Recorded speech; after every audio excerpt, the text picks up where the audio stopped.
Good morning, everyone, সকলকে সুপ্রভাত and greetings in the name of the Prince of Peace, our Lord Jesus Christ.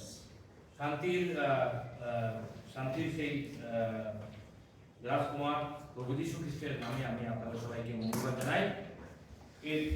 It happens that Sunday right after Christmas, and every year we have less people. এটা প্রত্যেক বছর এরকমই হয় যে বড়দিনের ঠিক পরের যে রোববার দিন খুব কম লোক I don't know why, আমি ঠিক বুঝতে পারি না কেন এরকম হয়, but I knew it. আমি জানতাম এটা এরকম হবে, But I didn't pray less for my preparation for this message. কিন্তু যদিও আমি জানতাম অনেক লোক কম হবে, কিন্তু আমি প্রার্থনা করতে কম করি নাই। I didn't prepare less for my message this morning. এবং আজকে সকালে প্রভুর বাক্যের জন্য আমি কোনো কম প্রস্তুতি নিয়ে আসি নাই। So let's expect great things from the Lord, how the Lord might speak to each one of us this morning, though we are not many people. যদিও আমরা সংখ্যা খুবই কম, কিন্তু আমি আশা করি ঈশ্বর আমাদের মধ্যে আজকে মহান কাজ করবেন। And our text this morning is what our moderator had just read before. আজকে সকালবেলা যেটা একটু আমরা পড়লাম সেটার সম্বন্ধে আমি আর কথা বলবো। Isaiah 9:6 and 7. যিশাইয় 9 অধ্যায় 6 এবং 7 পদ। And I would like everyone to listen carefully, otherwise the argument might be disconnected.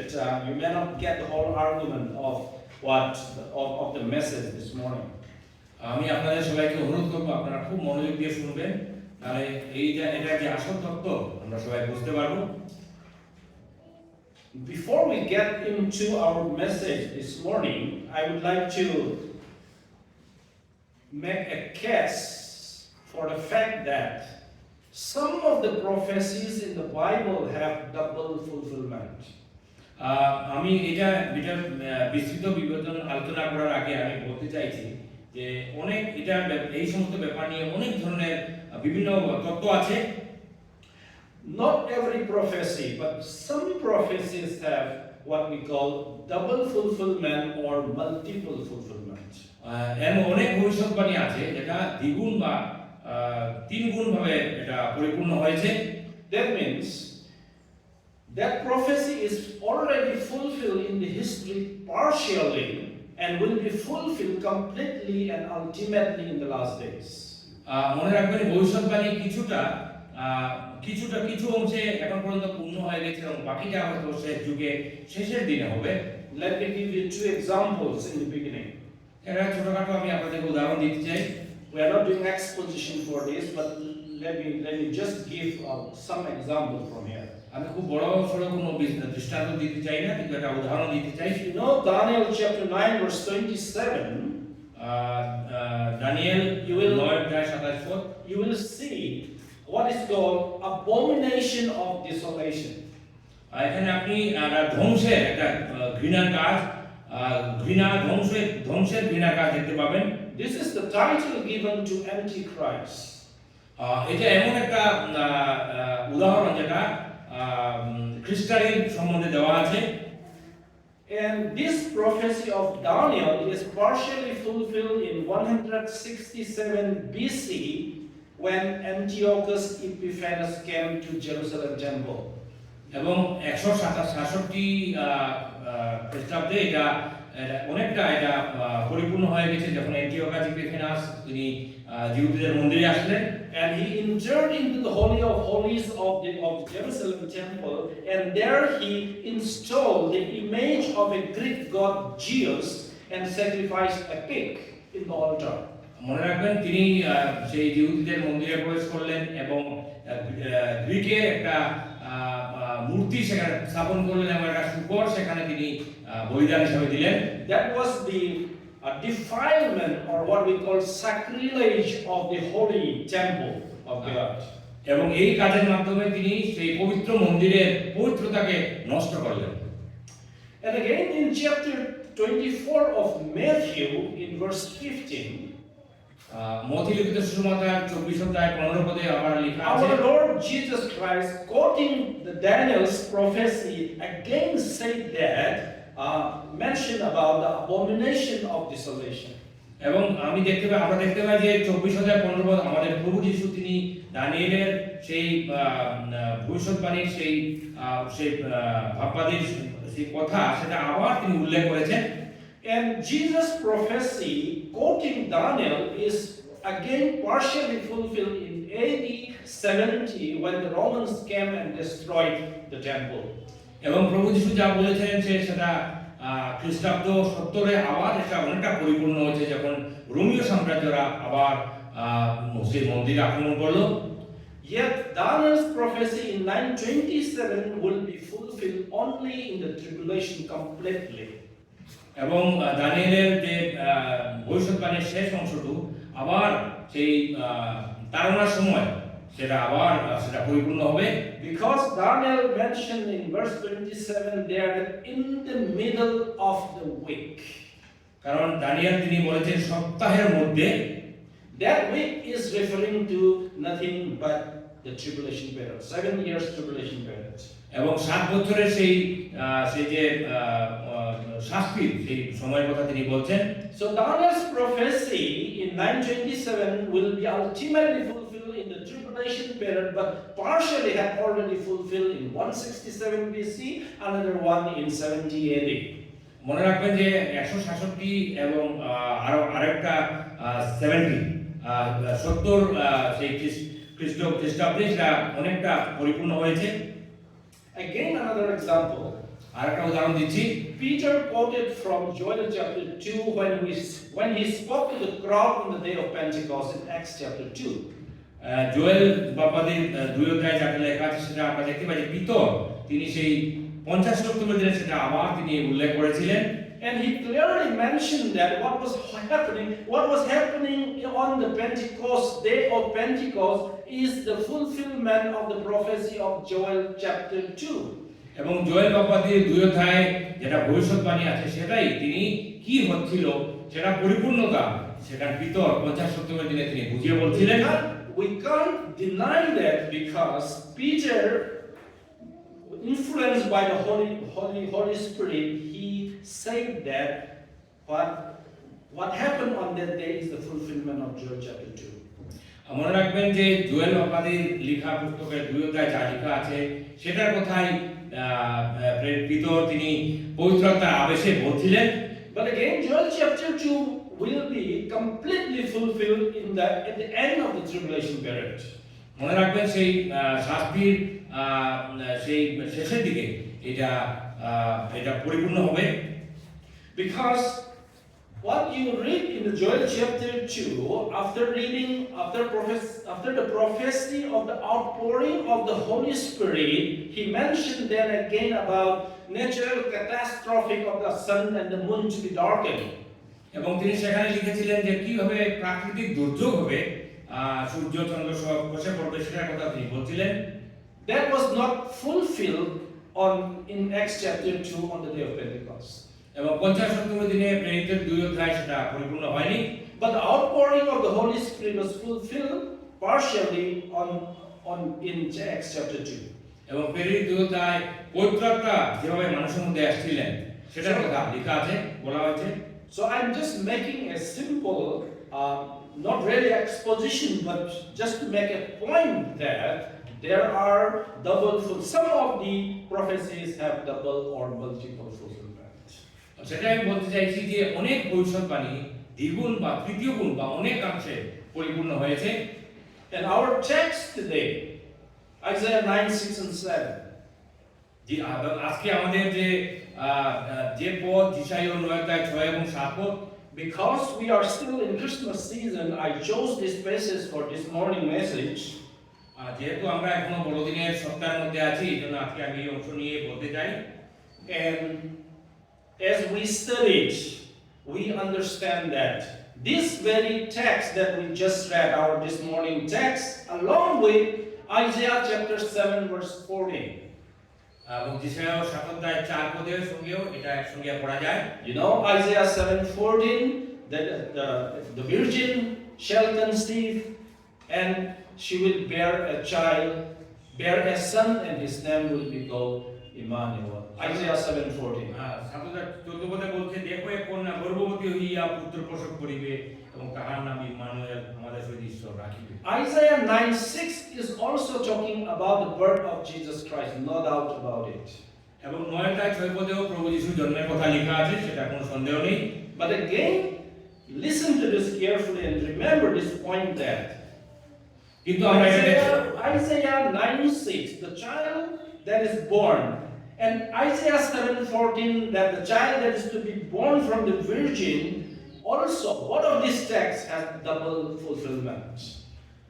যিশাইও 9:6 পদে যে আমাদের জন্য বালক জন্মিয়াছেন এবং 7:14 পদে একজন কুমারী প্রসব করিবেন, মনে রাখবেন এটা দ্বিগুণভাবে এই ভবিষ্যৎবাণীও পরিপূর্ণ হয়েছে।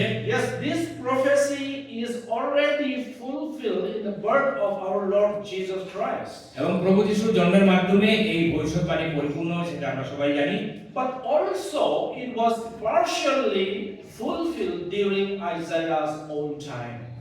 এবং আমরা জানি যে যিশায় বাপ্পাদের নিজের সময়েও এটা অনেকাংশে পরিপূর্ণ হয়েছে। Let me make a case for that. এটা সম্বন্ধে আমি একটু বলতে চাই। Look at Isaiah 7:14 if you have the Bible. আপনার যদি বাইবেল থাকে, যিশাইও 7:14 পদ খুলে দেখুন। Therefore the Lord himself will give you a sign. Behold, the virgin shall conceive and bear a son, and shall call his name Emmanuel. That's the verse. 7:14 বলছে যে, অতএব প্রভু আপনি তোমাদের চিহ্ন দিবেন, দেখো এক কন্যা গর্ভবতী হইয়া পুত্র প্রসব করিবে। But look at verse 16. কিন্তু 16 পদে কি বলছে? For before the child shall know to refuse the evil and choose the good, the land that you dread will be forsaken by both her kings. 16 পদে বলছে, বাস্তবিক যা মন্দ তাহা অগ্রাহ্য করিবার যা ভালো তাহা মনোনীত করিবার জ্ঞান বালকটি না হইতে, সে দেশে যে দেশে দুই রাজাকে ঘৃণা করিতেছ, সে দেশ পরিত্যক্ত হইবে। In what context this prophecy is given? কিন্তু এই ভবিষ্যৎবাণী কি প্রসঙ্গে বলা হয়েছে? Just try to understand the historical background a bit. এটার ঐতিহাসিক আমরা প্রেক্ষাপটটা দেখি। Isaiah prophesied during the reign of 5 kings continuously. এবং যিশায় বাপ্পাদি তিনি 5 জন সম্রাটের রাজত্বকালে তিনি এই ভবিষ্যৎবাণীগুলো করেছিলেন। Uzziah, Jotham, Ahaz, Hezekiah and Manasseh. 5 জনের ভবিষ্যৎবাণী তিনি করলেন, 5 জন সম্রাটের। This prophecy was given during the reign of King Ahaz. এবং রাজা আহাজের সময় তিনি সেটা ভবিষ্যৎবাণী করেছিলেন। So King Ahaz was afraid because the Syrian king, King Rezin, and also the king of the northern kingdom, Pekah, the son of Remaliah, they combined their forces against Judah, against King Ahaz. হ্যাঁ, এখানে আমরা দেখতে পাই যে king আহাজ তিনি খুব ভয় করছিলেন, কারণ ঢাকার উত্তরের রাজারা, 2 রাজা একসঙ্গে মিলে তার বিরুদ্ধে তারা আক্রমণ করার জন্য তারা একত্রিত হয়েছিলেন। They were trying to defeat Judah and depose King Ahaz and install a puppet king so that that king would support them. এবং তারা সেই রাজা আহাজকে তারা রাজত্ব থেকে সরিয়ে অন্য কোনো একজন সাধারণ ব্যক্তিকে সেখানে সিংহাসনে বসাতে চেয়েছিলেন। And in those days the world power was the Assyrian Empire. এবং সেখানে তখন অসুর রাজ্যের তখন তাদের ক্ষমতা ছিল। The Assyrian king had already threatened to these kingdoms, the surrounding kingdoms, including Syria and northern kingdom, and even including Judah. এবং সেখানে আমরা দেখতে পাই যে অসুর রাজ্যের সেই সম্রাটরা তখন তারা সবাইকে তারা ভয় দেখাচ্ছিলেন যে তারা সেই সমস্ত রাজাদেরকে তারা গদিচ্যুত করবে। So Rezin, the king of Syria, joined forces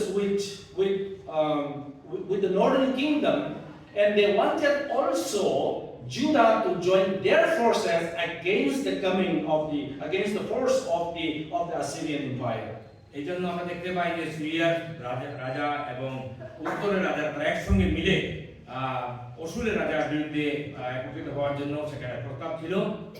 But Ahaz was afraid to join those forces.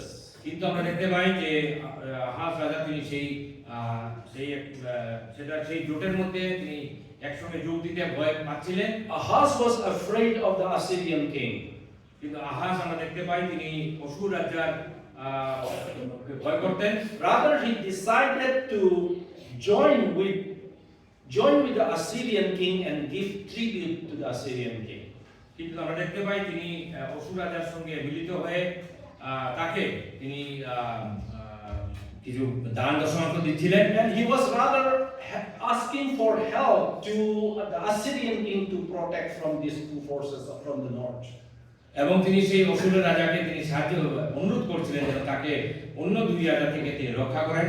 God was not happy about it. কিন্তু ঈশ্বর এটা নিয়ে তিনি ঈশ্বর সন্তুষ্ট ছিলেন না।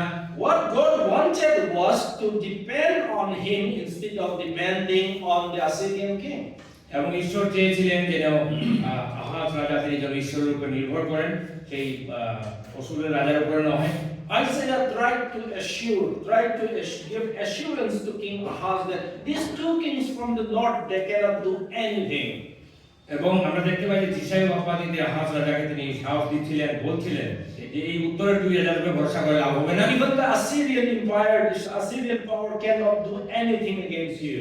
এবং তিনি এটাও বলছিলেন যে এই অসুরের রাজা তিনিও তোমাকে কিছু করতে পারবেন না। I will protect you. এবং তিনি বলেছিলেন যে ঈশ্বর তোমাকে রক্ষা But করবেন। Ahaz could not believe it. কিন্তু আহাজ তিনি সেটা ভরসা করলেন না। So God asked Ahaz, you ask for a sign. Any sign, whether that would be in the heaven or in the depth of the earth, I will give that sign so that you can believe that I will protect you from the Assyrian kings and from the northern powers. এবং এখানে দেখা যায় যে ঈশ্বর তাকে বলেছিলেন যে তুমি একটা চিহ্ন খুঁজো, যে চিহ্নের মাধ্যমে আমি তোমাকে প্রমাণ করে দিতে পারবো যে আমি তোমাকে রক্ষা করব। Look at that, Isaiah 7:11. যিশায়া 7:11 Ask a sign for yourself from the Lord your God. Ask it either in the depth or in the height above. তুমি আপন ঈশ্বর সদাপ্রভুর কাছে চিহ্ন যাচনা করো, অধোলোকে কি ঊর্ধ্বলোকে যাচনা করো। But Ahaz said, I will not ask, nor will I test the Lord. কিন্তু আহাজ কহিলেন আমি যাচনা করিব না, সদাপ্রভুর পরীক্ষাও করিব না। He pretended to be rather a righteous and godly king. I don't want to test the Lord. তিনি একটা অভিনয় করলেন যে তিনি ঈশ্বরকে পরীক্ষা করতে চান না। But in his heart, he was afraid of the Assyrian power. কিন্তু মনে মনে তিনি অসুরের রাজাকে তিনি ভয় করতেন। He was afraid of the northern forces. এবং সে উত্তরে সেই রাজাদের বিরুদ্ধে যেতেও তিনি ভয় করছিলেন। So when Ahaz refused to ask for a sign, the Lord said, I will give a sign myself to you. কিন্তু যখন আহাজ তিনি ঈশ্বরের কাছ থেকে কোনো চিহ্ন খুঁজতে অস্বীকার করলেন, তখন প্রভু ঈশ্বর তাকে বললেন যে আমি তোমাকে একটা চিহ্ন দেব। Look at verse 14 how it starts. 14 বলছে কিভাবে হয় সেটা। Therefore the Lord himself will give you a sign. এর মধ্যে অতএব প্রভু আপনি তোমাদের এই চিহ্ন দিবেন।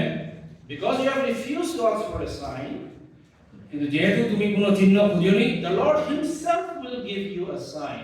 প্রভু আপনি তোমাদেরকে চিহ্ন দিবেন। And what is that sign? এবং কি চিহ্ন?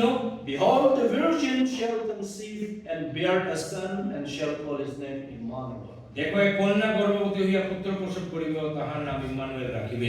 And verse 16, as we have just read, এবং 16 পদ আমরা একটু আগে পড়লাম, before the child shall know to refuse the evil and choose good. That means before the child that is going to be born was still young. এখানে বলছে যে When he is not able to even decide what is wrong and what is right.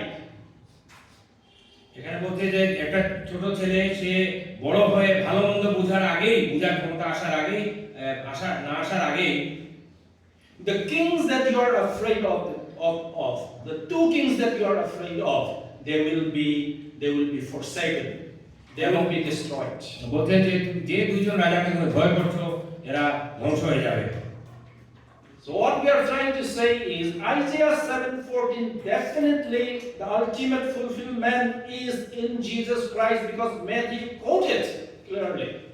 এবং আমরা মতলিবের সময় দেখতে পাই যে এই যিশায় বাপ্পাদের এই যে ভবিষ্যৎবাণী যেটা আমরা দেখলাম এটা শেষ পর্যন্ত পরিপূর্ণ হয়েছে। But the immediate fulfillment of 7:14 is during Isaiah's own time. এবং কিন্তু যিশাইয়ের 7:14 যেটা লেখা আছে সেটা যিশাইয়ের নিজের সময়ে পরিপূর্ণ হয়েছে। Behold, the virgin shall conceive and bear a son. তিনি বলেছেন যে দেখো এক কন্যা গর্ভবতী এক পুত্র প্রসব করিবে। The Hebrew word that is used for virgin here is betula. এখানে ইব্রিয় ভাষায় এটা অন্য অর্থ আছে। The virgin word betula can be used both for virgin and also not only just for a woman of childbearing woman. এখানে শুধু যে কুমারীর কথা না বলছে সেটা না, but also it can be betula also can be used for virgin. কিন্তু এটা কুমারীর কথা সম্বন্ধেও বলতে পারে। If it is pure virgin in Hebrew is called alma. সত্যিকার যদি কুমারী হয়ে থাকে সেটাকে আলমা বলে। But of course, the birth of Jesus Christ is from the virgin because Matthew, when he quoted Isaiah 7:14, in Greek he used parthenos, which is the word for pure virgin. এবং যখন মতলিখিত সুসমাচার সেই কুমারীর কথা বলে তখন বললেন পার্থেনস, মানে সত্যিকার ভাবে তিনি কুমারী ছিলেন। So how the word, how even God, the Holy Spirit is choosing for the writer to use the word so that it can be both applied to the immediate fulfillment of Isaiah's prophecy and also ultimate fulfillment in Jesus Christ. মনে রাখবেন ঈশ্বর এমনভাবে ভবিষ্যৎবাণীর এই শব্দগুলো ব্যবহার করেছিলেন যাতে বোঝা যায় যে কিছু ভবিষ্যৎবাণী এখন পরিপূর্ণ হবে কিছুটা পরে। We don't know who that woman is, that Betula is. সেই বেতুলা যে সেই মহিলাটা কে আমরা জানি না। Of course, in the ultimate fulfillment, it is Mary. আমরা পরে হয়তো এটা জানবো, আমরা পরে In দেখতে পাই। Isaiah's time, we don't know, but in that context, Isaiah, they must be knowing the king and Isaiah and even the leaders, Jerusalem leaders, they must be knowing who that woman was. এবং সেই সময় হয়তো রাজা এবং সবাই জানতেন যে সেই মহিলা সেই কুমারী কে ছিলেন। Because the prophecy say the virgin, definite article, the virgin, the Betula. এবং কারণ ভবিষ্যৎবাণী বলছে সেই কুমারী So he will bear a child and give birth to a son, and before the child was really grown up, the kings that you are afraid of, the northern kings, they will be all routed by the Assyrian kings. They will be destroyed by the Assyrian. You don't need to worry. এখানে বলছে যে এই বাচ্চার জ্ঞান ভালো মন্দ জ্ঞান হওয়ার আগে এবং জন্ম হওয়ার আগে এই সেই যে রাজাদের তুমি ভয় করছো তারা সব ধ্বংস হয়ে যাবে। Isaiah 9:6, that the very text that we read, for unto us a child is born, unto us a son is given, that is also given to Ahaz in that same historical context. মনে রাখবেন যিশাইয়ের 9:6 একটি বালক আমাদের জন্মিয়াছেন, একটি পুত্র আমাদের দত্তক হইয়াছে, ঐতিহাসিক সেই একই প্রেক্ষাপটে বলছে। So what happened in the history is the Assyrian king came ইতিহাসে আমরা দেখতে পাই যে অসুরের রাজা আসলেন and defeated and destroyed Rezin, the king of Syria, and also the northern kingdom. এবং অসুরের রাজা আসলেন এবং সিরিয়া এবং northern kingdom. উত্তরের রাজাকে দুইজনকে হারিয়ে ফেললেন। If you know the history, the northern kingdom, the kingdom of Israel was completely destroyed and taken into captivity, which was the end of the northern kingdom in 722 BC. এবং 722 খ্রিস্টপূর্বে আমরা দেখতে পাই যে উত্তরের রাজ্য বা সেই জিহুদার রাজ্যকে তিনি এসে আক্রমণ করলেন এবং সবাইকে তিনি বন্দী করে তাদের দেশে নিয়ে So এসেছিলেন। 9:6, Isaiah 9:6 also has a double fulfillment. এবং সুতরাং 9:6 পদেও আমরা দ্বিগুণ পরিপূর্ণতা দেখতে পাই। Given that prophecy in the same context, এই এবং সেই একই প্রসঙ্গে আমরা দেখতে পাই That immediate fulfillment of prophecy of 9:6 is fulfilled in Hezekiah, who is the son of King Ahaz.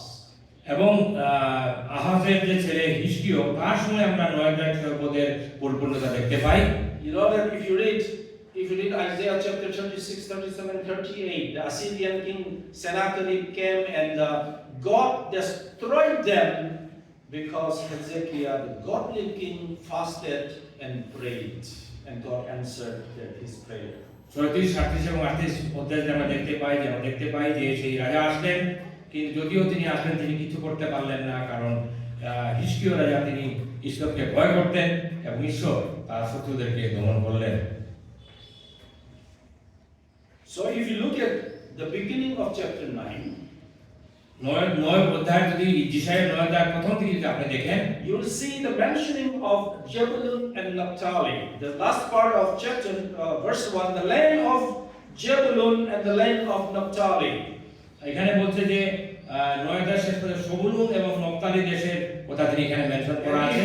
If you read down that verse again, it says, by the way of the sea, beyond the Jordan, in Galilee of the Gentiles. নিচে দিকে যদি দেখতে পান আপনারা এই একই পদে দেখো, জর্দনের তীরস্থ প্রদেশ জাতিগণের গালিলকে গৌরবান্বিত করেছে। Jebulun and Naphtali are among the 12 tribes of Israel. আমরা জানি যে সবুলুন এবং নফতালি সেই ইসরায়েলের 12 বংশের মধ্যে একটা এবং দুইটা When বংশ। the land was divided, the promised land was divided, Jebulun and Naphtali, they received their portion in the northern part, which is called the region of Galilee in Jesus' time. এবং মনে রাখবেন সেই যখন Israel দেশকে দুই ভাগ হলো তখন সবুলুন এবং নফতালি উত্তর দিকে পড়লো এবং সেটাকে গালিলের স্বর্গ বলে। You know the Sea of Galilee or the Lake of Galilee. আমরা জানি যে গালিল সাগর বা গালিল হ্রদ, And Jebulun and Naphtali, their portion falls around that. এবং সবুলুন এবং নফতালি সেই গালিল সাগরের আশেপাশে স্থাপিত। So that area was trampled or destroyed or defeated when, that is the northern kingdom, when King Assyrian came. এবং সেই অসুরের রাজা যখন আসলেন তখন সেই সুন্দর জায়গাগুলো ধ্বংস করে দিয়েছিলেন। Now Isaiah, this prophecy is saying,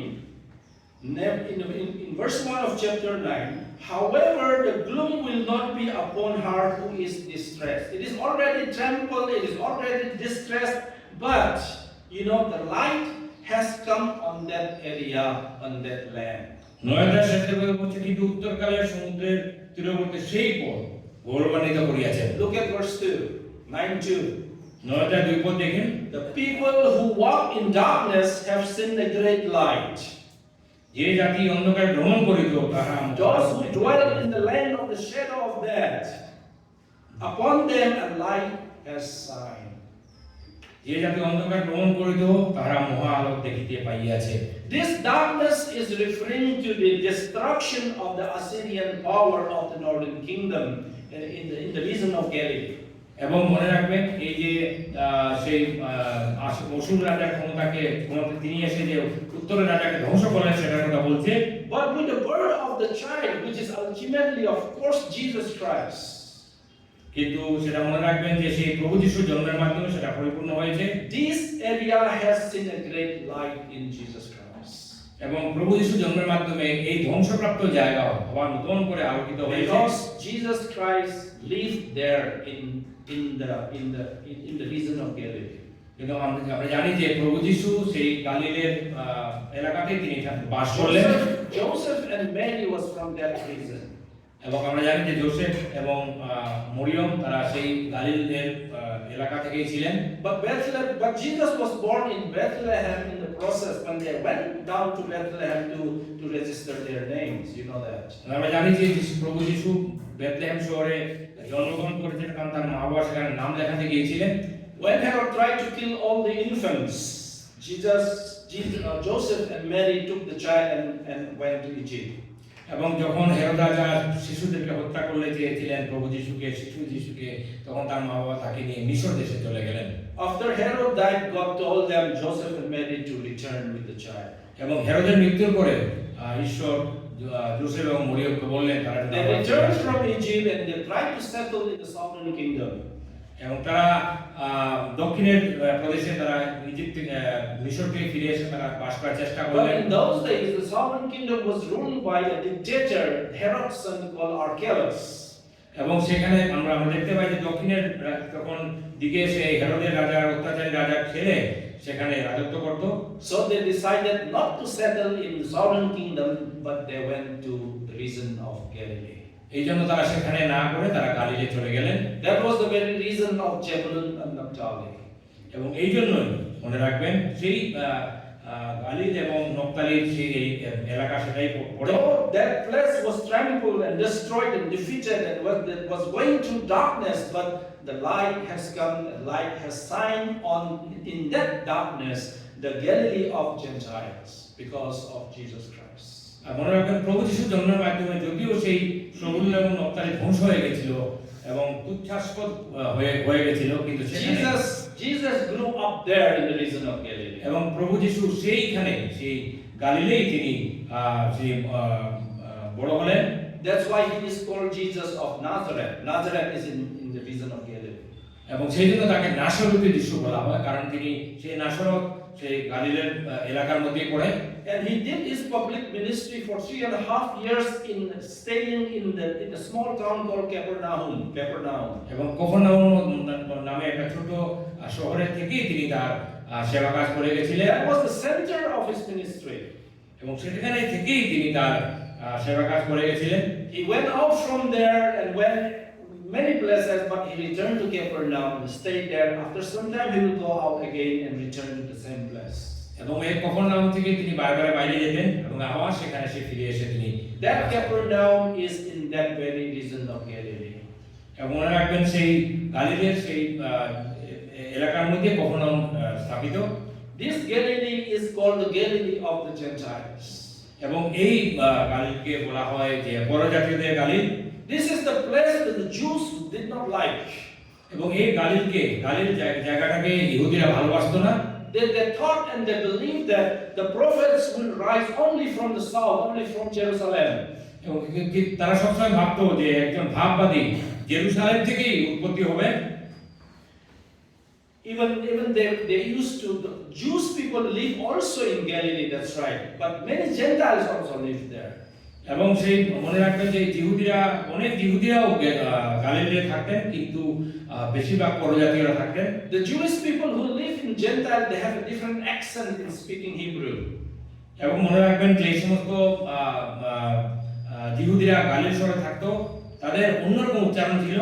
So when Jesus was about to be crucified and about to, before the Pilate and Sanhedrin, the people in Jerusalem, they were trying to accuse Peter, saying that this man is from Galilee because his accent says that. এবং প্রভু যিশুকে যখন পিলাতের সামনে নিয়ে গেছিল তখন তার একজন শিষ্য পিতরকেও সবাই বলছিল যে তার উচ্চারণটা মনে হচ্ছে সে গালিল থেকে এসেছে। But the place that the Jewish leaders rejected has become the place where the light came. মনে রাখবেন যে জায়গাটাকে ইহুদিরা অগ্রাহ্য করেছিলেন সেই জায়গাটা নতুন আলোকের মতো জায়গা হয়ে উঠলো। Now we look at in history. ইতিহাসের দিকে দেখুন, that is the place that the Assyrians have really destroyed and trampled. এই জায়গাটাই অসুরের রাজা তিনি ধ্বংস করে ফেললেন। But a child is born, and this child is going to save and bring peace in Israel. কিন্তু এখানে দেখতে পাই যে এই তুচ্ছাকৃত জায়গাতেই একটা শিশু জন্ম হয়েছে এবং তিনি জগতের আলো নিয়ে আসবেন। And as we have already said that this child is referring to, in the immediate context, fulfilled and referring to Hezekiah, the son of Ahaz. এবং মনে রাখবেন এই শিশুর মাধ্যমে ঈশ্বরের সেই প্রতিজ্ঞা পরিপূর্ণতা আমরা দেখতে পাই। Ahaz was without peace because of fear. এবং ভয়ের জন্য আমরা দেখতে পাই যে আহাজের কোনো মনের মধ্যে শান্তি ছিল না। And the people in Israel, they were restless, they were without peace because of the fear of the Assyrian king. এবং অসুরের রাজার সেই ভয়ের জন্য ইসরায়েল সন্তানরা সবসময় ভয়ের মধ্যে থাকতো। So peace is going to come. Ahaz is Isaiah is promising that peace is going to come. কিন্তু শান্তি আসবেই, এবং সেটা আমরা দেখতে পাই ঈশ্বরের সেই ভবিষ্যৎবাণীর মধ্যে আছে। And that peace is going to come in the immediate context when Hezekiah defeated the Assyrians in chapter 37-38 in Isaiah. 37 এবং 38 পদে আমরা দেখতে পাই, অধ্যায় দেখতে পাই যে ইস্রায়েল রাজা যখন অসুরের রাজাদেরকে হারালেন তখনই তাদের মধ্যে শান্তি আসলো। But of course the ultimate peace that is going to be brought by Messiah, who will be ultimately fulfilled in the birth of Jesus Christ. এবং প্রভু যিশুর জন্মের মাধ্যমে সেই যেটা আমরা পূর্ণতা দেখতে পাই যে শান্তি আসবে। So we understand that in the Bible, in the Old Testament, church is not prophesied at all.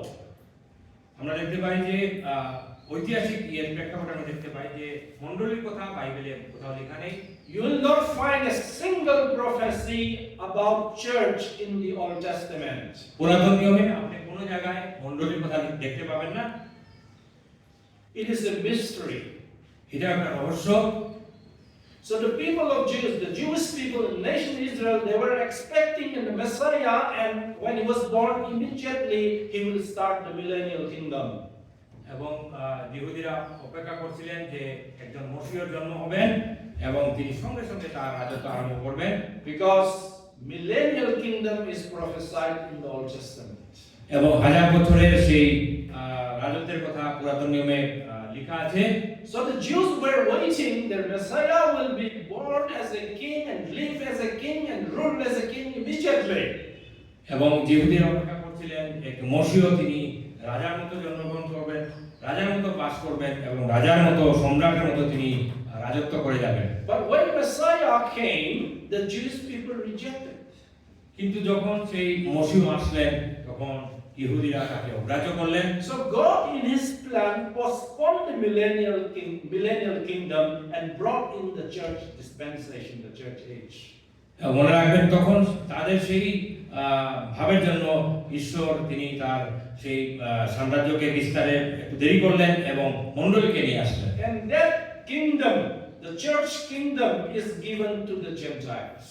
এবং সেই মণ্ডলীর সেই রাজ্যকে পরজাতিদেরকে দেওয়া হয়েছে। Remember the parable of the vine dresser. সেই দ্রাক্ষার সেই ইয়ের কথা বলা হয়েছে। And when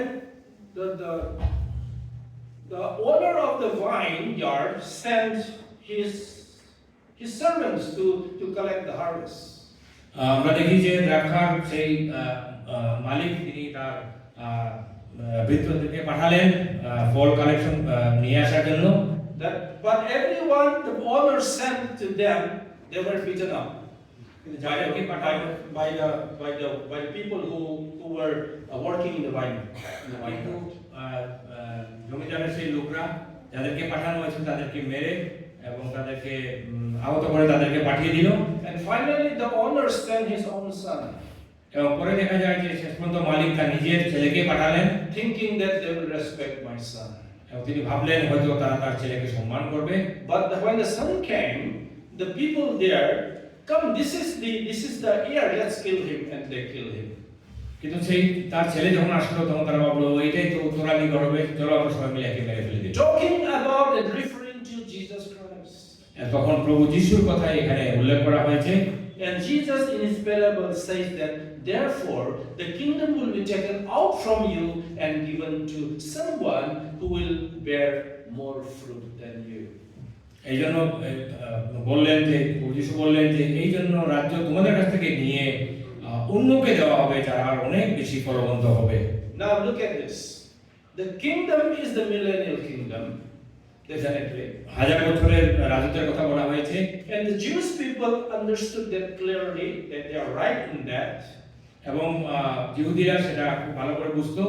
But because the Jewish people, the nation Israel, rejected the true Messiah in his first advent, God had to reject them and given the church kingdom, dispensation of the church to the Gentiles. কিন্তু যেহেতু ইহুদি Israel সন্তানরা ঈশ্বরের সেই সন্তানকে অগ্রাহ্য করলো, That's why Jesus said that the tax collectors and harlots are entering the kingdom of God ahead of you. এই জন্য ঈশ্বর বললেন যে যারা কর গ্রাহক ও অন্যান্য যারা পাপী তারাই ঈশ্বরের রাজ্যের অধিকারী হবে, Because they repented and accepted. কারণ তারা অনুশোচনা করলো এবং গ্রহণ করলো। You think that you are righteous people but you didn't repent, you didn't accept. এবং ইহুদিদেরকে বললেন যে তুমি কি তোমরা মনে করো তোমরা ধার্মিক এবং তোমরাই সব পাবে। That's why Jesus said the first will be last and the last will be first. এই জন্য ঈশ্বর বারবার বলেছেন যারা শেষে তারা প্রথমে হবে, যারা প্রথমে তারা শেষের দিকে হবে। The Jewish people, they think that, and of course they are the first. ইহুদিরা God chose them. ইহুদিরা সবসময় ভাবে যে আমরা ঈশ্বরের মনোনীত, আমরা সবসময় প্রথমে থাকবো। But the first has become last, and the last, the Gentiles, whom the Jews disgust and don't like, they have become first. এটা আমরা দেখতে পাই যে যারা প্রথম তারা শেষে হবে এবং যারা পরজাতীয়রা তারা প্রথমে এসে হবে। The new covenant, the prophecy of the new covenant prophesied in Jeremiah chapter 31. জিরোমীয় 31 অধ্যায় নতুন একটা সন্ধির কথা বলা হয়েছে। It's easy for all of us to remember the passage of the new covenant. এবং এই নতুন নিয়মের কথা সেই অংশটুকু আমাদেরকে মনে রাখা। Remember Jeremiah 31:31. জিরোমীয় Jeremiah chapter 31 starting from verse 31. জিরোমীয় 31 অধ্যায় 31 পদ থেকে যে পদ শুরু হয়েছে সেটা আমাদের দেখতে And হবে। if you read up to verse 34, that talks about new covenant. এবং 34 পদ পর্যন্ত আপনারা যদি পড়েন তাহলে নতুন নিয়মের কথা দেখতে পাবেন। And remember that new covenant will be completely fulfilled in the millennial kingdom. এবং মনে রাখবে নতুন নিয়মের পরিপূর্ণতা আসবে সেই 1000 বছরের রাজত্বের মধ্যে। What is new covenant? এই নতুন নিয়ম কি? Trying to understand new covenant, let's also try to understand what old covenant is. এই যে নতুন নিয়মের কথা যদি বুঝতে চান, নতুন নিয়ম কি সেটা বুঝুন। Old covenant is basically the law, written on the stone or outside physical thing, and obeying that law outwardly. That's all covenant. নতুন পুরাতন নিয়ম হচ্ছে গিয়ে সেই ব্যবস্থা যেটা বাহ্যিকভাবে আমাদেরকে পালন করতে হয়, কিন্তু মানুষ পালন করে যেত। It's written on the stone tablets, let's say, পাথরের কোনো কিছুর মধ্যে, or it's written on the animal skin. বা পশুর চামড়ার উপরে লেখা থাকতো। And the Jewish people, they obeyed that law outwardly. এবং ইহুদিরা সেই ব্যবস্থাকে তারা বাহ্যিকভাবে তারা মেনে চলতো। The new covenant, as opposed to the law written outside, is written in the heart. কিন্তু নতুন নিয়ম বাইরে না, এটা মানুষের অন্তরের মধ্যে লেখা হয়েছে। And obedience is from the heart. বাধ্যতা মানুষের অন্তর থেকে আসে। That is new covenant. এটা নতুন নিয়ম। And that new covenant will be completely fulfilled in the millennial kingdom. এবং মনে রাখবে নতুন নিয়মের পরিপূর্ণতা সেই। And the word of God says something like that people will obey not by force but willingly they will keep the law because it is from their heart, because it's written in the heart. এবং আমরা জানি যে মানুষের অন্তরের মধ্যে নতুন নিয়ম লেখা আছে, যেন মানুষ স্বতঃস্ফূর্তভাবে সেই নতুন নিয়মের বাধ্যতা করবে। Of course we have no time to read all those verses, কিন্তু এতগুলো পদ আমাদের পড়ার সময় নেই। but the point is the new covenant, the prophecy of the new covenant has also double fulfillment. এবং মনে রাখবেন এই নতুন নিয়মেরও পরিপূর্ণতা আসবে। Is partially fulfilled in the church age, এবং আমাদের মণ্ডলীর এই যুগেও কিছুটা and পরিপূর্ণ it হয়েছে। will be completely fulfilled in the millennial kingdom. এবং সহস্র বছরের সেই রাজত্বে সেটা সম্পূর্ণভাবে পরিপূর্ণ হয়ে যাবে। In the millennial kingdom, the church saints, we will not have the opportunity or the privilege to enter into the millennial kingdom with this body. কিন্তু এটাই বলছে যে এই নতুন নিয়মে বলছে যে আমরা এই আমাদের নশ্বর দেহ নিয়ে আমরা সেই হাজার বছরের রাজত্বে ঢুকতে পারবো না। definitely will enter into the millennial kingdom. আমরা নিশ্চয়ই সেই সহস্র বছরের রাজত্বে যাব।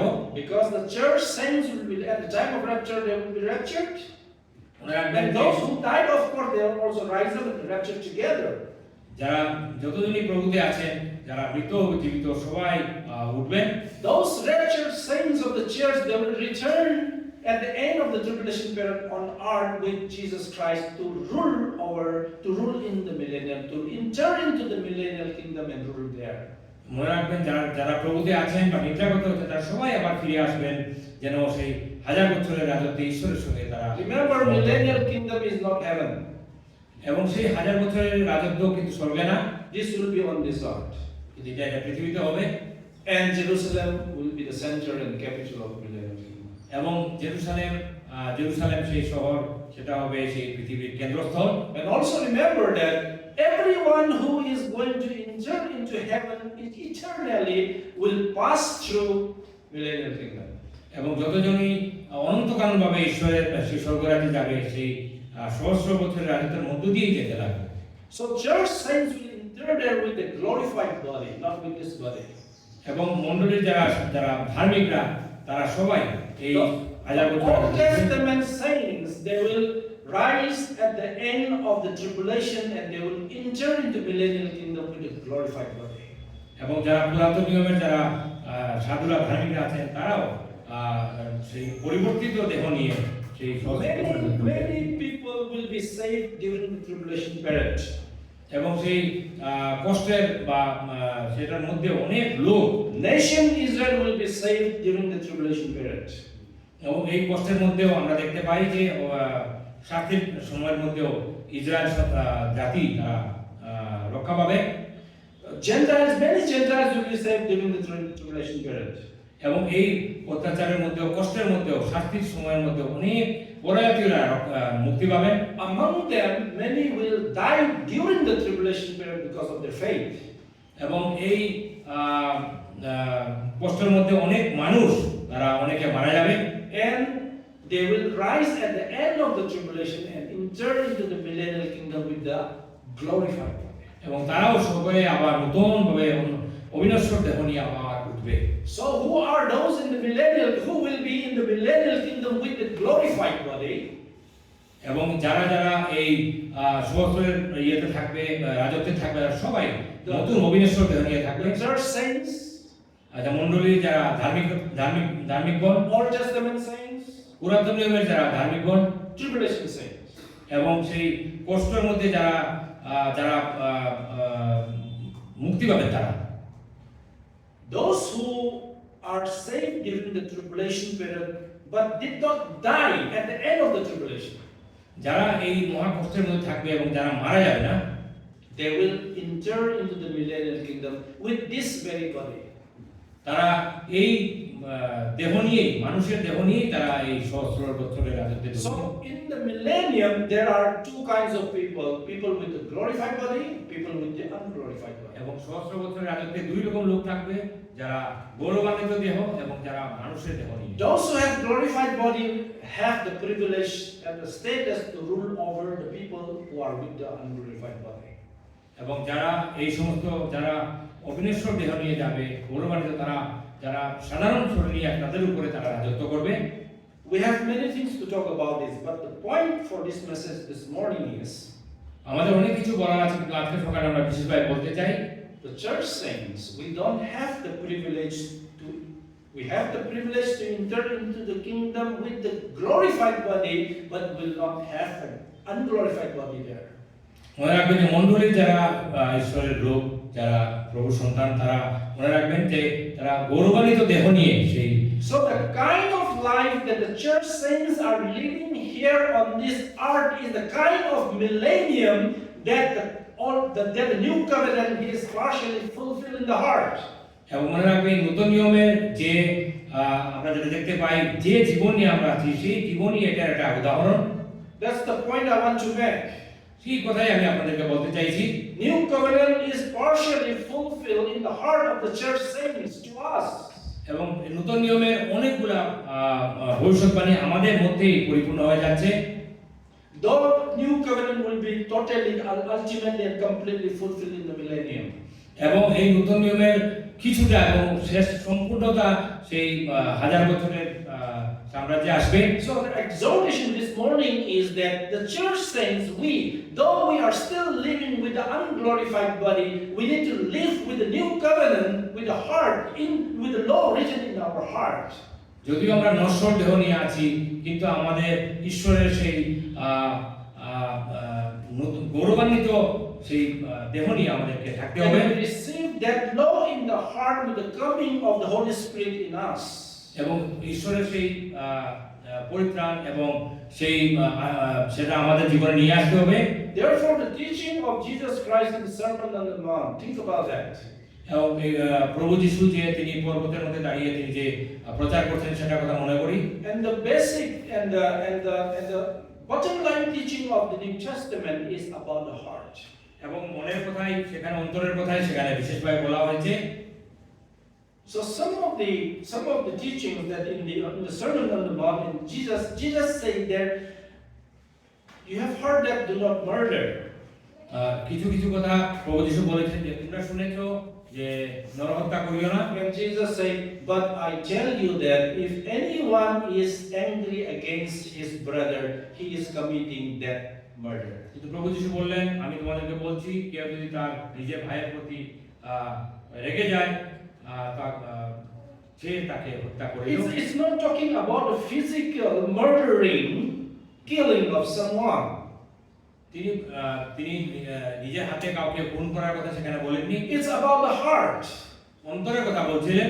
Even if you don't kill outside, if you want to kill inside, you are committing the same crime, the same sin of murder. যদিও তুমি সত্যিকারভাবে হত্যা করো না, কিন্তু মনের থেকে তুমি যদি করো সেটাও হত্যার মতো। So the teaching of the Christ has to do with, and of course the New Testament, the bottom line teaching is about the heart. মনে রাখবেন যে সেটা নতুন নিয়মের এই অন্তরের কথাই বলছে নতুন নিয়মের শিক্ষায়। Jesus said, "You have heard that do not commit adultery." সেখানে বলা আছে বিচার করিও না। But if any man see and look at a woman with the evil desire, that he has already committed sin of adultery. কিন্তু প্রভু বলছেন যে কেউ যদি কোনো কারোর দিকে যদি সে এরকম ভাবে কুদৃষ্টিতে দেখে সে মনে মনে বিচার করলো। Is he not talking about the heart? তিনি কি অন্তরের কথা বলেননি? He said, "Love your enemies." He teaches to love your enemies. এবং তিনি বলছেন যে আমরা যেন আমাদের শত্রুদেরকে ভালোবাসি। In the Old Testament, that's not the teaching. কিন্তু পুরাতন নিয়মে সেরকম ছিল না। But you can love your neighbor, but hate your enemies is the idea that the Jewish people have. এবং ইহুদিদের সেই ধারণা ছিল যে প্রতিশোধ দেওয়ার কথা। But you need to love your enemies. কিন্তু এখানে বলছে যে আমরা আমাদেরকে প্রতিবেশীদেরকে যেন ভালোবাসি। All these things that you do and think stems out from the heart. আমরা যা ভাবি যা করি সব আমাদের অন্তর থেকে বেরিয়ে আসে। Remember that church saints, we are living that very heart in this dispensation. আমাদের আজকের দিনে আমরা মনে রাখবেন আমরা অন্তর দিয়ে আছি। The church saints are the precursor of the millennium, the life of in millennium. আমরা হাজার বছরের রাজত্বে কিভাবে থাকবো সেটারই আমরা এখন একটু উদাহরণ দেখতে পাই। That's why the kingdom has partially come to us in church dispensation. এই মণ্ডলীর যুগে সেই হাজার বছরের আমরা একটা ছবি দেখতে পাই। The people that you rejected, he's speaking to Jewish people, the people that you rejected as Gentiles, saying that these are uncircumcised, they have repented, they have received the Messiah, so they entered into the kingdom ahead of you. এবং মনে রাখবেন যে এখানে বলছে যে পরজাতীয়রা, কারণ ইহুদিরা তাকে অগ্রাহ্য করলো, পরজাতীয়রা যারা প্রভুকে গ্রহণ করলো তারা অনেক সেই হাজার বছরের রাজত্বে কিছুটা হলেও তারা প্রবেশ করেছে। We are new creation. That's what Paul teaches. আমরা নতুন সৃষ্টি। If anyone is in Christ, he is a new creation. কেউ যদি খ্রিস্টতে থাকে সে নতুন একটা সৃষ্টি, because he has received the new heart. কারণ সে একটা নতুন হৃদয় পেয়ে গেছে। Holy Spirit is in him. পবিত্রতা তার ভিতরে আছে। So Christ is being manifested in us through our heart and life outside in this dispensation. আমাদের অন্তর এবং আমরা যে জীবনে আছি সেই জীবনের মাধ্যমে প্রভু যিশুকে মানুষে দেখতে পাই। We are living a life ahead of the millennium, life like millennium here on this earth today. সহস্র বছরের সেই রাজত্বের আগেও সহস্র বছরের রাজত্বের মধ্যেই আমরা এখন বাস করছি অনেকটা। So in verse 7, verse 1, in verse 7, in the beginning of that text, our text this morning, 9:7 in the beginning of Isaiah, আমরা 7 অধ্যায়ে 1 পর্যন্ত প্রথমে দেখতে পাই, it says, "Of the increase of his government and peace, there will be no end." এখানে বলছে তাহার রাজত্বের আর শেষ হইবে না। The peace is promised. শান্তির কথা এখানে সীমা থাকবে না। In the immediate context, of course, the peace is promised, that peace will come during the time of Hezekiah. Because Hezekiah is already born when this prophecy is given. যখন এই ভবিষ্যৎবাণীর কথা লেখা হয়েছে তখন হিজকিয়া রাজা অলরেডি তার জন্ম হয়েছে। But the ultimate peace is in millennium that Christ is going to bring. এবং প্রভু যীশু খ্রিস্ট তার সেই রাজত্বে তিনি যখন শান্তিটা নিয়ে আসবেন সেই শান্তির কথা বলা হয়েছে। But at the same time we have peace in Jesus Christ because we are living out that new covenant. মনে রাখবেন আমরা সেই প্রভু যীশু খ্রিস্টের সেই শান্তি হাজার বছরের শান্তি কিছুটা আমরা অনেকটা পেয়েছি কারণ আমরা প্রভু যীশু And that peace will be ever increasing. এবং মনে রাখবেন এই শান্তি যতদিন যাবে বাড়তে থাকবে। The government that Christ is going to bring, the government that is promised by God through Messiah, is not the kind of government that Ahaz is giving or the kings are giving in those days. এবং প্রভু যিশুর মাধ্যমে যে আমাদের উপরে যে কর্তৃত্ব আসবে সেই আহাজ বা অন্যান্য কোন রাজার সেই The ultimate King Jesus Christ will be ruling the millennium, and his power and his government and his peace will be ever increasing in millennial kingdom. এবং শেষ পর্যন্ত আমরা দেখতে পাই যে প্রভু যিশু তার সেই হাজার বছরের রাজত্বে যে তিনি শাসন করবেন সেটাই আমরা পাবো। But that peace we are also living and we are also receiving as a partial fulfillment of the new covenant with Christ and Holy Spirit living in us. এবং প্রভু যীশু খ্রিস্ট এবং পবিত্র আত্মা আমাদের যে অন্তরে আছেন সেটার মাধ্যমে সেই হাজার বছরের রাজত্বের অনেকটা শান্তি আমরা দেখতে পাই। It is a sad thing, dear friends, brothers and sisters, that we have strife, we have conflict, we have problems, we have disunity in our church today. আমাদের মণ্ডলীর মধ্যে যে আমাদের কিছু ঝঞ্ঝাট আছে, মতবিরোধ আছে এবং সমস্যা আছে সেটা খুবই দুঃখের কথা। Church is the most beautiful place on this earth. এবং মনে রাখবেন এই পৃথিবীর মধ্যে সবচেয়ে সুন্দর জিনিস হচ্ছে এই মণ্ডলী। Because church is formed by the people who have that heart, new covenant in their heart. নতুন নিয়মের মাধ্যমে আমাদের নতুন অন্তর থাকে, সেই অন্তর দিয়ে এই মণ্ডলী গঠিত হয়। Even if the world outside who did not receive that new covenant, even if they cannot forgive one another, even if they don't have peace among themselves, we must be able to have peace among ourselves. অবিশ্বাসীরা যারা প্রভুকে জানে না তারা তাদের সেই পুরাতন অন্তর নিয়ে পাপের অন্তর নিয়ে তারা শান্তির মধ্যে থাকতে পারে, কিন্তু আমরা সেটা পারি। Why there is no peace in the church? মণ্ডলীর মধ্যে শান্তি কেন নেই? Why there is strife and disunity and problems in the church? মণ্ডলীর মধ্যে কেন সমস্যা এবং অনৈক্যবাদ থাকে? Why church are divided? মণ্ডলীর মধ্যে কেন ভাগাভাগি হয়? Because we are rather exercising the old man in us rather than the new creation in us. আমরা হয়তো আমাদের পুরাতন সেই আত্মা বা পুরাতন মনকে নিয়ে আমরা থাকি। The peace that Christ gives us in the new covenant should be ever increasing. এবং মনে রাখবেন যে শান্তি আমাদেরকে প্রভু যিশুর মাধ্যমে পেয়ে থাকি সেটা সব সময় আমাদের। Even if I'm not able to forgive yesterday, I should be able to forgive today. আমি যদি কালকেও ক্ষমা করতে না পারি, আজকে যেন আমি ক্ষমা করতে পারি। It should be increasing. এটা দিনে দিনে বেড়ে থাকা উচিত। It should not be unstable. এক জায়গার মধ্যে It should not be in status quo. একই জায়গা থাকা উচিত না। We should be growing. We should be more mature day by day, month by month, and year by year. দিনের পর দিন, বছর বছর আমাদের বৃদ্ধি থাকা উচিত। That is the prophecy that is given here. The increase of His peace, He is inside us, will be ever increasing. There will be no end in the increase of the peace and His government. এখানে বলছে কর্তৃত্ব বৃদ্ধির ও শান্তির সীমা থাকিবে না। Is your heart ruled by, governed by Christ who lives in you, and the Holy Spirit who lives in you? পবিত্র আত্মা প্রভু যিশু যে আপনার অন্তরে আছেন, তিনি কি আপনার উপরে আপনার হৃদয়কে কর্তৃত্ব Do you করেন? have that peace that Christ gives you? এবং প্রভু যিশু খ্রিস্টের মাধ্যমে যে শান্তি, সেই শান্তি কি আপনার অন্তরে আছে? Why you and I have problem with some people? আপনার এবং আমাদের কিছু মানুষ নিয়ে কেন সমস্যা হয়? Let us rather think of that peace and new heart that God has given. আসুন আমরা সেটা নিয়ে আমরা আবার চিন্তাধারা করি, Instead of rather exercising that our old man, the pride and ego. আমাদের অহংকার এবং সেই পুরাতন মানুষ নিয়ে আমরা যেন না চলি। And Christ is born to give that peace. কিন্তু প্রভু যিশু যেন আমাদের সেই শান্তি তিনি আমাদের অন্তরে যেন When we enter in the church sense, when we enter in the millennial kingdom, we will not have the opportunity to exercise that.